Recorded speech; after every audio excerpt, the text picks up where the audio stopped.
Ang hulang ito mga idol ay totoo pong nangyayari sa buhay ni VP Sara Duterte at ang hulang ito ay magdadalawang taon na po nakalipas at talagang totoong nangyayari sa buhay ni VP Sara Duterte ang hulang ito. Pakinggan po natin mga idol sa hindi pa po nakapanood at nakarinig sa hulang ito ni Winda Fortune. Siya po ang naguhula nito mga idol. Kung gusto nyo pong mapuntahan ang channel niya, puntahan nyo lang po. So idol, tara, pakinggan po natin at panuorin ang hula ni Winda Fortune tungkol kay VP Sara Duterte na naging totoo makalipas ang kulang-kulang 2 taon. Ngayon po, ang mapalad na aking babasahan ay si Sara Semerman Duterte. Ayan po. Nandito po. Ito po, again, ito ikatuwaan lamang. Wala po sanang pikunan.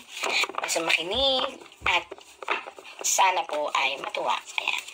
Sara Duterte alias Sara Duterte. Ito na po tayo. Sa ngayon po, si Sara Duterte ay talaga pong siguro sa pagod na rin to, sa stress.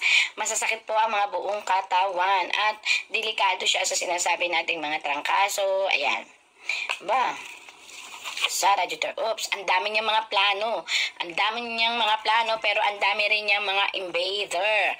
Pagkatapos, maaring ito ay may kinalaman dito kaya masasakit ang kanyang katawan, masakit ang kanyang ulo. Stress siya, stress na stress. Kaya parang feeling niya, gusto niya kumawala sa earth at pumunta sa ibang lugar. Ayan. At ito naman po ang kanyang mga plano. Ang plano niya actually is maganda naman. Kaya lang alam mo yung nobody is perfect about the plan. Maaring ang plano niya ay hindi maganda naman sa mga constituent niyang iba. Especially, sa kanya kasi maganda yung intention niya. Pero hindi nga, we cannot please anybody. So, ang dami po niyang mga, ang dami niyang dapat paliwanagan, ang dami niyang dapat i-explain. Tapos, yung mga tao, nandun lang,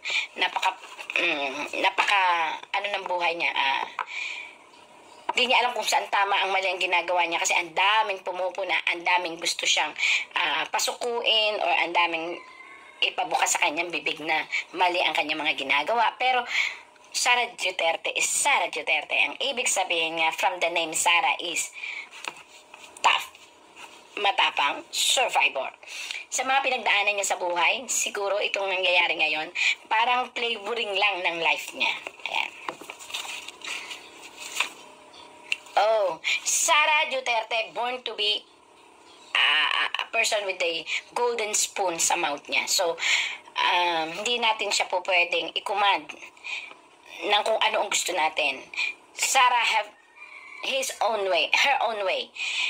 Kung paano patatakbuhin at isi-share ang kanyang galing sa mga tao. Yun ang hindi nakita ng mga tao kasi mabait, masunurin sa mga tao, pero nag-iisip. Kaya, pag alam niyang hindi ito para sa ikabubuti ng paligid. Hindi ako makasara, binabasa ko lang yung Duterte. Hindi ako any politiko, hindi ako. Kasi gusto ko, mabuhay lang ako ng normal, maging maayos. So, wala akong kinakampiang politiko. Ito lang ang sinasabi ko, kung anong sinasabi ng tarot. Si Sara Duterte po ay may sarili siyang paninindigan. Pag alam niyang mali siya din, pwede siyang umurong. At unti-unti niyang ikukorek yung pagkakamali niya na walang nagno-notice. Pero pag si Sara po ay, ang tingin niya ay, ito ang tama ito ang tama. Well, hindi po natin siya pwedeng diktahan. Diretso siyang gagalaw at gagawin niya ang alam niyang tama. Ayan. Ganun siya. Hindi naman siya spoiled brat, pero ganun po siya para siyang isang babaeng nasa katawan ng isang lalaki na nagtatago sa katawan ng isang babae, pero naman siya putong boy or T-bird. Yan, ganun ang karakter niya. Ay nako, napakaraming tao ang naghahangad na ang kanyang kasayahan. Ito, masaya po siya at saka open siya sa lahat ng bagay. Maging open din siya sa feelings. Ay, naghahangad sila na tarangkahan. Ibig sabihin tarangkahan hanggang dyan lang ang iyong saya. Hindi ka po pwedeng mas sumaya pa. Hindi ka po pwedeng mas maging matayog pa ang pangarap mo. Kung vice president ka ngayon, dyan ka lang. Hindi ka namin papayagang mas umangat pa. Pero, alam mo nyo po yung may divine intervention na kapag ang tao para doon, kahit anong harang mo, papunta siya doon. So, darating ang time, magkakaroon lang siya ng napakaraming problema and basher and everything, pero darating po ang time, maaaring siya po ang susunod sa yabag ng kanyang ama. Napaka-strong will po niya. Yan po yun Hinahanap lang po niya ngayon ang solusyon kung paano ipaliliwanag sa tao kung ano talaga ang gusto niya mangyari. Kasi nga po, yun nga, sinasabi ko sa inyo, ang daming, ops, wag yan, ops, ganito, ops, mali yan. Marami po siyang napapansin na ngayon, kaya parang naguguluhan lang siya. Pero once na tumayo siya at once na in-start niya, wala, talagang lahat ng nagbabash sa kanya is titiklop din. Kasi nga, meron siyang warrior life, past life. Siya'y palaban. Isa siyang lumalaban sa kung ano yung tingin niyang tama.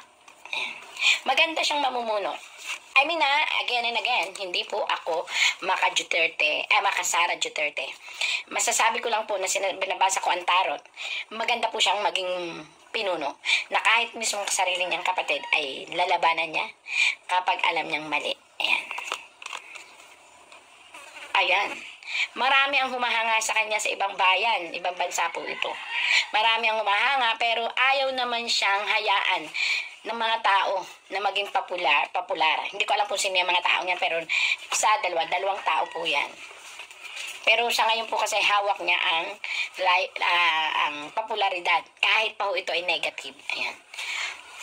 Sara Duterte suffering from depression to na nagli-lead into acidity and acid reaction siya ng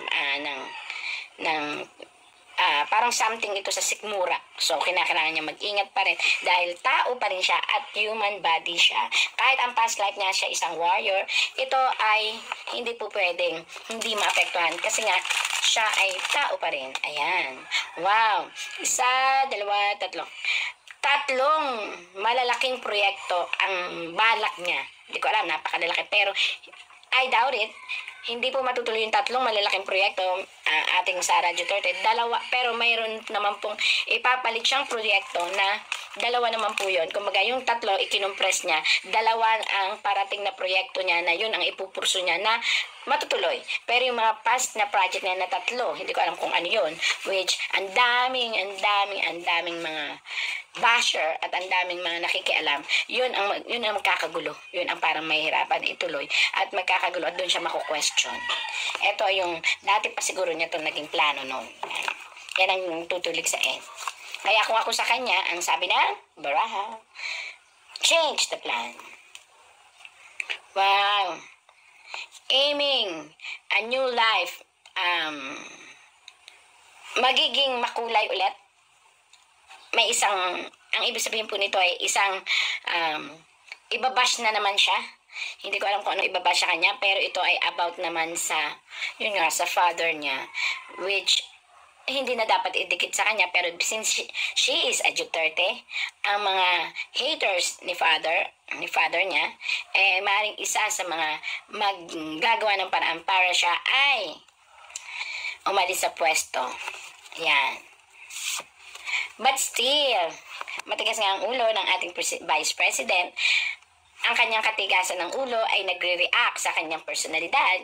Hindi. Lalaban siya kasi alam niya na tama ang mga naging desisyon niya. Kung meron mang mali, talagang aaminin niya. Ganon ang kanyang karakter. Ang galing ha. Hindi ako pero she is born to be a politician. Even she don't want. Siya ay talagang isang politiko kahit ayaw niya. At ang kanyang kapalaran ay mas yayabong pa. Hahawak din siya ng isang posisyon sa isang, if ever hindi siya magiging presidente o hindi siya magpipresidente o hindi siya pupunta sa politika, darating ang times na hahawak siya ng malaking posisyon kung sakaling papasok siya sa kumpanya. Kung sakali namang magkakaroon siya ng isang negosyo, magiging top siya. So talagang yun ang kapalaran ng ating Vice President. So let it be. Marami man daw struggle is coming into a success one pa rin siya. May mga tao talagang ganun. But look at this one. Sometimes ayaw na niya. Sometimes gusto na niyang sumuko. Meron lang gusto siyang patunayan sa sarili niya. Kasi parang itong hamon ng tatay at anak Kaya mo ba? Which parang may gusto siyang patunayan na kaya ko to. Pero, sorry to say po, Ma'am Sara Duterte, minsan talagang ayaw mo na. You just want to sit back. And you just want to think na sana hindi na lang. Sana, puro sana at puro negative yun. Pero, at the end of the day, bigla na naman papasok ang tunay na Sara Duterte na matigas. Hindi. Hindi ako papayag. Eto, ipaliliwanag ko. Ganito ako. Eto ang gusto kong mangyari. Maganda ang point of view ko. Although maraming mga negative, ayaw niya ng negative. Pero lalabas siya ng kwarto, ayos na ayos, nakangiti.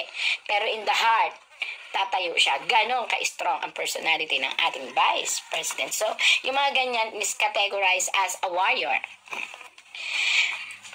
Sa ngayon kasi, kinakailangan, Ma'am Sara, kung ito pa po inyong naririnig, you have to check for the health of your mother.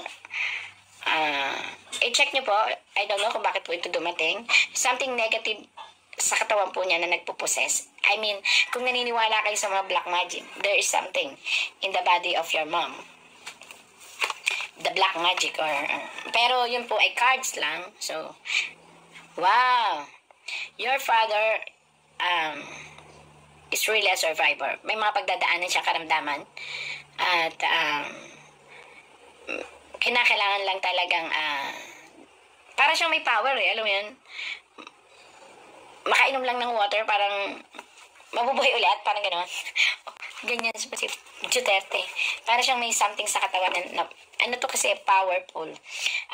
Siguro mga anting, or I don't know kung naniniwala kayo, or something na nakakapagpalakas ng kanyang katawan, na kahit hina na talagang lalakas pa rin. Ayan. Pero although yung katawan niya is, the body is willing, but the mind is willing, but the body is aching. Parang gano'n. Ayan. Wow. Disappointed ka sa mabubuking mo ngayon dito ang mga totoong tao sa paligid mo, coming ito sa'yo. Darating sa point of time na magkakaroon ka ng disappointment sa mga taong akala mo'y totoo. Eto na po yun. Parating ka doon. So, that's life, pero still you're a super warrior. Disappointed ang mga tao kasi may mga ito tarot lang po ito pero ito ay kamag-anakan kadugo, lalaki. Pakaingatan kasi baka ito ang magdulot ng disappointment sa buong family Duterte, I don't know. Pero pwede pang i-correct kasi ano naman sila, kahit sabihin pa natin Duterte sila, willing naman silang i-correct ang kanilang pagkakamali. Ang problema lang, may mga tao kasi na hindi makapagsabi sa kanila ng dapat na gawin kasi Duterte nga parang takot sila. Pero ang kailangan kasi ng mga anak ng Duterte ay yung tunay na nagmamalasakit, yung tunay na magsasabi ng katotohanan. Pero mababait sila. They can accept the payo. Yun lang ang gusto nila ay ma-feel din nila ang sincerity, hindi yung pinayuhan mo sila because of your own ambition or because of your own love yourself, parang ganon. So ito yung kailangan ng mga anak ng presidente ng Duterte. Yeah. Wow! Ang life ng kanyang love life ni Sara Duterte is okay. Kung sakali man may lahat naman ng mag-asawa dumadaan sa mga lapses, kasi wala siya talagang timing. So, maaring yung time frame yun ang hinahanap ng kanyang mahal. Plus, syempre, yung dedication niya bilang asawa, doon. Yun lang ang mga lapses niya, pero she provide everything na dapat na maunawaan ng kanyang asawa yon. Ooh. Dadating ang time, magdadalawang isip ito kung itutuloy ito sa pagka-presidente ang kanyang upuan, or another is bababa siya, bababa siya bilang isang governor or something, or mayor or something, or iaangat niya ang level ng kanyang kandidatura pagdating ng panahon into a president. So, let's wait. Siya pa rin na magdi-decide. Wow! Para po sa lahat, hindi naman talaga perfecto ang mga tao, di ba? Pero nasa linya po niya talaga ang mamuno. So, again, hindi po ako Duterte, Sara, na supporter. Ako po ay nagbabasa lang ng tarot. Ang binabasa po, napansin nyo naman, kitang-kita dyan, nakaganon. So, matayog ang pangarap at matayog ang tala. Hindi lang pangarap ang kanyang pagkatao, ang kanyang siya. Ang future niya ay matayog. So, it's up to the people. At it's up to Duterte, to Ma'am Sara Duterte. O, di po ba? Ayan. Sa kanya, pero yun ang kanyang kapalaran. Marami siyang this, what if, pero dahil nga matapang ang dugo niya, dahil nga survivor siya, parang sige na nga, follow the water, sumunod na lang. Pero si Sara Duterte, siya yung tipo ng presidente na tinitimbang din niya ang mga bagay-bagay. Vice President na, siya ang Vice President na tinitimbang din niya ang mga bagay-bagay. At sabi ko nga sa inyo, alam niyang umupo pag alam niyang mali ang kanyang ginagawa. At alam niyang i-correct. Pero kapag tama siya, sasaludo, ayan o, may espada siya. I will fight for it. Ang justice, pagsasamahin ko, pag-aaralan ko, pero patutunayan kung tama ang mga ginagawa ko. Hala, ang daming mga basher po yan, basher. About finances lagi ang, walang may pupula sa kanya sa kanyang kandidatura, sa kanyang pamamaraan, kundi sa pera lang lagi siyang pupunahin. So, she better think twice pagdating sa finances, pagdating sa paggagawa ng mga proyekto. Kasi talagang dun siya titirahin sa mga financial stability ng proyektong gagawin niya. At kinakailangan naka-recorded lahat yan. Kailangan black and white, naka-written para anytime pwede, ito yung aking project, ito finances, walang labis, walang kulang, kasi dun lang talaga siya pupunahin ng lahat ng mga basher niya, good or bad basher. Meron siya ngayong kinasasangkutan na napakalakas na intriga, napakalaking intriga. Ito ay about, may kinalaman din dito ang mga kasama niya sa paligid. So, mag-watch out siya. Maaaring siya hindi ganun, pero nasa paligid niya ang nagkakamali. Although, pagkakamali na wala kasi tayong perfectong panahon, pagkakataon pagdating sa politika. Lahat ay laging sisilipin. Maliit lang na pagkakamali, palalakahin yan. Kaya, well, good to say, kawawa rin ang mga politician natin. So, eto, kinakailangan mong pag-aralan ang lahat ng galaw ng iyong mga nasa paligid. Baka ikaw ang maipit. So, sorry to say, tapos na po ang atin about Sara Duterte, Vice President, Ma'am Sara Duterte. Hindi, again and again, it's just a for entertainment use. So, yung mga anti-Sara, wag naman po ako i-bash. I just read it. Yung mga makasara, well, good and club. Alam nyo ba mga idol na itong rally sa Japan ng mga OFW na supporters ni VP Sara Duterte ay hindi po ito binabalita sa atin ng mainstream media. Yun mga kasali yung mga Hapon sa pagrarally dyan sa Japan para suportahan ang ating Vice Presidente.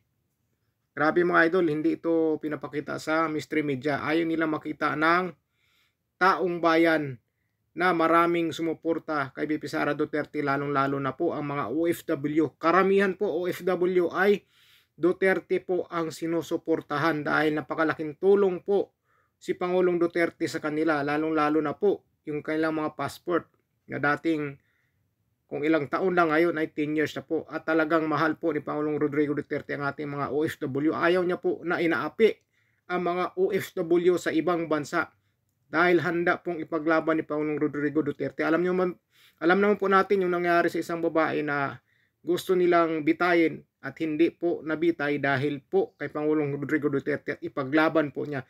Ganon dapat ang panindigan ng isang Pangulo, hindi po matatakot na ipagtanggol ang mga taong bayan na nagtatrabaho sa ibang bansa.